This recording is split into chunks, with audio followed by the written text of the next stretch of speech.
கர்த்தர் ரட்சகருமான இயேசு கிறிஸ்துவின் பரிசுத்த நாமம் மகிமைப்படுவதாக. தீர்க்கதரிசன நேரத்திற்கு அன்புடன் வரவேற்கிறேன். ஒரு வசனத்தை காண்பித்து விரும்புகிறேன். அது 1 கொரிந்தியர் 15ஆம் அதிகாரம் 19ஆம் வசனம். இம்மைக்காக மாத்திரம் நாம் கிறிஸ்துவின் மேல் நம்பிக்கையுள்ளவர்களாக இருந்தால் எல்லா மனுஷரை பார்க்கலாம் பரிதவிக்கப்பட்டவர்களாக இருப்போம் என்று வேதம் சொல்கிறது. எது இம்மைக்கான காரியம்?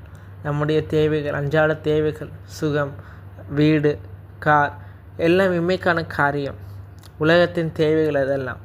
ஆனால் வேதம் சொல்லுகிறது இம்மைக்காக மாத்திரம் தேடலாம். நாம் தான் உலகத்தில் பரிதவிக்கப்பட்டவர்கள். அநேக நேரத்தில் நம்முடைய ஜெபம் விண்ணப்பமெல்லாம் இது வேண்டும் அது வேண்டும் என்றால் ஆனால் நித்திய ஜீவனை நாம் யாரும் கேட்பதில்லை. மத்தேயு 6:33 சொல்கிறது, முதலாவது தேவனுடைய நீதியையும் ராஜ்யத்தையும் தேடுங்கள், அப்பொழுது இவைகள் உங்களுக்கு கூட கொடுக்கப்படும் என்று சொல்கிறது. தேவனுடைய நீதி ராஜ்யம் அவருடைய சித்தம் அறிந்து அவர் வழியிலே நடப்பது என்று வேதம் சொல்லுகிறது. அப்பொழுது இவைகளெல்லாம் உங்களுக்கு கூட கொடுக்கப்படும் என்று நமக்கு வேதம் காண்பிக்கிறது.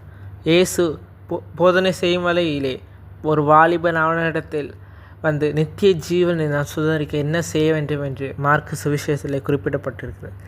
அதே அதிகாரத்திலே தேவன் அன்பு கூர்ந்தார் என்று வேதம் நமக்கு காண்பிக்கிறதை நாம் அறிவோம். இம்மைக்காக தேடுவது தவறல்ல, ஆனால் இம்மைக்காக மாத்திரம் தேடுவது மிக மிக தவறு. மேலானதை நாடுங்கள் என்று வேதம் நமக்கு சொல்கிறது.